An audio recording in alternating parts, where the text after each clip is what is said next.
और अब देख लेते हैं 5 मिनट में 25 खबरें। मुंबई के पास समुद्र में क्रूज पर एनसीबी ने अब तक की सबसे बड़ी छापेमार कार्रवाई की। इसमें मौजूद एक बड़े एक्टर के बेटे समेत 10 लोगों को हिरासत में लिया गया है। इसमें से 8 लोगों को गिरफ्तार कर लिया गया है। एनसीबी टीम को क्रूज पर ड्रग पार्टी की सूचना मिली थी। इसके बाद अधिकारी पैसेंजर बनकर क्रूज पर सवार हो गए। शनिवार को रेप पार्टी चलते वक्त ही उन्होंने रेड मारी। अब तक की जानकारी के मुताबिक शिप से भारी मात्रा में ड्रग्स जब्त हुई है। इसकी कीमत करोड़ों में बताई जा रही है। पश्चिम बंगाल और ओडिशा में 30 सितंबर को हुए उपचुनाव के लिए काउंटिंग जारी है और शुरुआती रुझान आने शुरू हो गए। जानकारी के मुताबिक बीजेपी प्रत्याशी प्रियंका टिब्रेवाल से ममता बनर्जी करीब 2800 वोटों से आगे चल रही हैं। गुजरात के गांधीनगर में महानगर पालिका निगम चुनाव के लिए वोटिंग हो रही है। वोटिंग को लेकर लोगों में उत्साह। वहीं पीएम नरेंद्र मोदी की मां हीराबेन ने भी वोट डाला। 99 साल की हीराबेन ने परिवार के साथ रायसन के वाडी भाई स्कूल जाकर वोटिंग की। जम्मू कश्मीर के श्रीनगर में आतंकवादियों की गोलीबारी की 2 अलग अलग घटनाओं में एक आम नागरिक की मौत हो गई, जबकि एक अन्य घायल हुआ। पुलिस ने यह जानकारी दी। पंजाब में सीएम कुर्सी से इस्तीफा दे चुके कैप्टन अमरिंदर ने कांग्रेस पर हमला बोला। अमरिंदर ने कहा कि कांग्रेस पैनिक में आ चुकी है। पार्टी के नेता जैसा बयान दे रहे हैं उससे साफ हो जाता है कि अब सिर्फ एक दूसरे पर आरोप प्रत्यारोप किया जा रहा है। दुख होता है, कांग्रेस अपनी असफलताओं से भाग रही है। जम्मू कश्मीर की पूर्व मुख्यमंत्री और पीडीपी चीफ महबूबा मुफ्ती ने शनिवार को कश्मीर में मस्जिदों और दरगाहों में लोगों को नमाज अदा करने से रोके जाने का आरोप लगाया और बीजेपी पर वार किया। आगामी चुनाव को लेकर बीजेपी फुल एक्शन में। जयपुर में बीजेपी कोर कमेटी की बैठक हुई। इस मीटिंग में उपचुनाव की रणनीति और पंचायत चुनाव को लेकर मंथन किया गया। प्रशासन शहरों के संग अभियान की शुरुआत धूमधाम से की गई। इस अभियान की सरकार ने अनूठे तरीके से शुरुआत की। शादी समारोह में बजने वाले बैंड बाजे की धुनों पर 5 लोगों को जयपुर में मुख्यमंत्री के घर तक लाया गया। रीट परीक्षा रद्द करने की बीजेपी की मांग को शिक्षा मंत्री गोविंद सिंह डोटासरा ने ठुकरा दिया। डोटासरा ने कहा कि अगर बीजेपी के पास कोई तथ्य है तो वो बताएं, सिर्फ आरोप लगाने से काम नहीं चलेगा।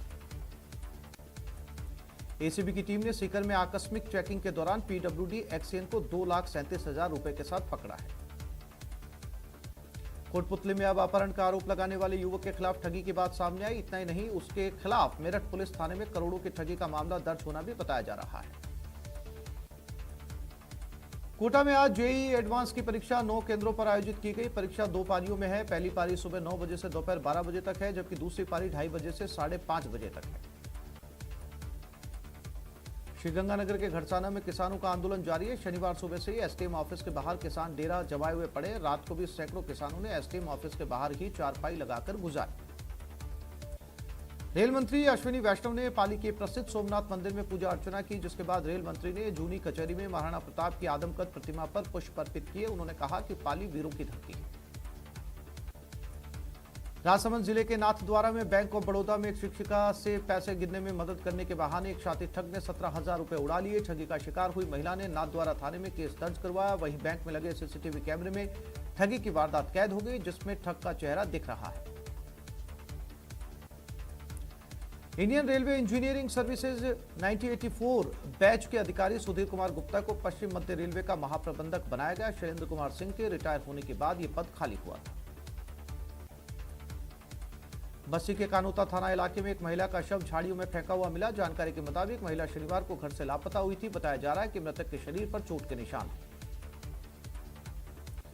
राजगढ़ रंगदारी मामले के बाद सक्रिय हुई पुलिस ने हार्डकोर अपराधी दिलीप फोगा, महेंद्र जाट को गिरफ्तार किया। दोनों बदमाशों को प्रोडक्शन वारंट पर गिरफ्तार किया गया है।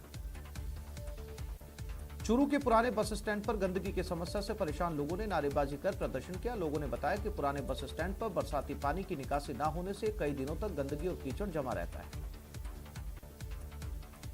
पिछले 2 सालों से राजस्थान राज्य पक्षी गोडावण की बची आखिरी आबादी को कैप्टिव ब्रीडिंग के जरिए बचाने में जुटा है। कैप्टिव ब्रीडिंग के इस प्रोजेक्ट में सफलता भी मिली है और नए चूजे पैदा होकर बड़े भी हुए। आईपीएल में आज भी 2 मुकाबले खेले जाएंगे। पहले मुकाबले में पंजाब किंग्स 11 और रॉयल चैलेंजर्स बेंगलुरु के बीच मुकाबला खेला जाएगा। आरसीबी के अभी 11 मैचों में 14 अंक है। इस मैच में जीत टीम की प्लेऑफ में जगह पूरी तरह से पक्की कर देगी। वहीं पंजाब के 12 मैचों में 10 अंक है। दूसरा मुकाबला कोलकाता नाइट राइडर्स और सनराइजर्स हैदराबाद के बीच खेला जाएगा। ओएन मॉर्गन की कप्तानी वाली कोलकाता की टीम के लिए मैच काफी अहम है। कोलकाता के पास 12 मैचों से 10 अंक हैं। वहीं हैदराबाद के लिए पहले ही प्लेऑफ के दरवाजे बंद हो चुके हैं, लेकिन वो कोलकाता की पार्टी खराब कर सकती है।